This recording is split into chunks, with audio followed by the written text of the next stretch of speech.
Alright, this might get a little techie, but the whole goal is to get maximum boogie out of this 2.1 system.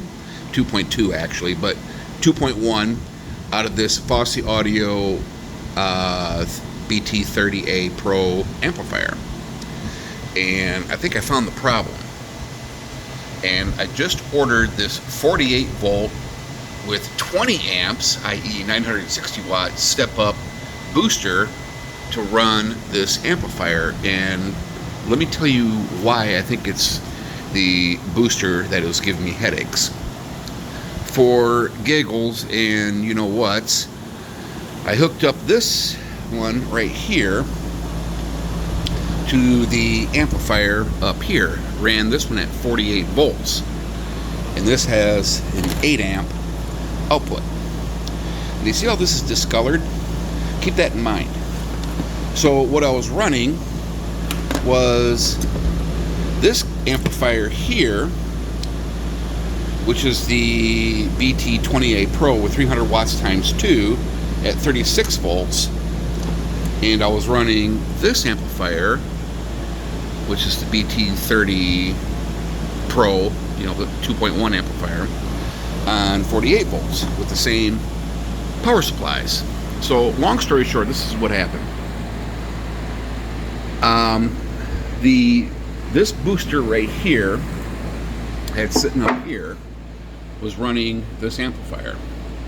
Not only did this amplifier kick off, but this sucker got uber hot compared to this. I've been running this for the past hour and a half. It's room temperature, right? And I've been cranking the beehive out of it. This is a 20 amp unit. This is an 8 amp unit. And this thing got too hot to touch.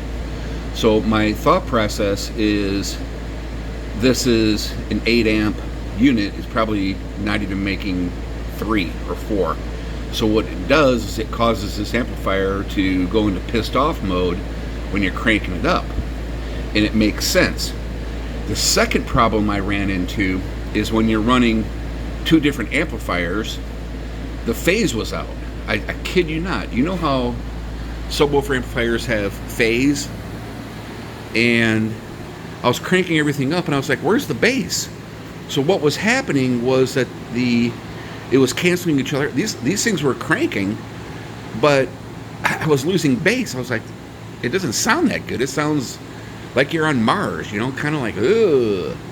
So I plugged this amplifier back in as a 2.1, running 36 volt, not using this at all, and lo and behold, great sound.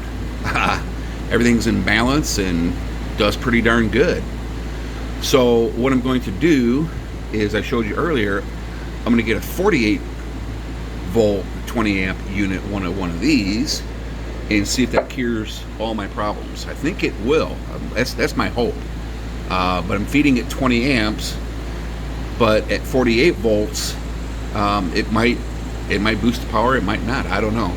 But stay tuned. I got this on order. Should be in tomorrow, and I'll do another test to see if I can make these things bark a little bit better. And that's the whole goal, is just to have fun and play around with these things and possibly help others who are mad audio crazy like me.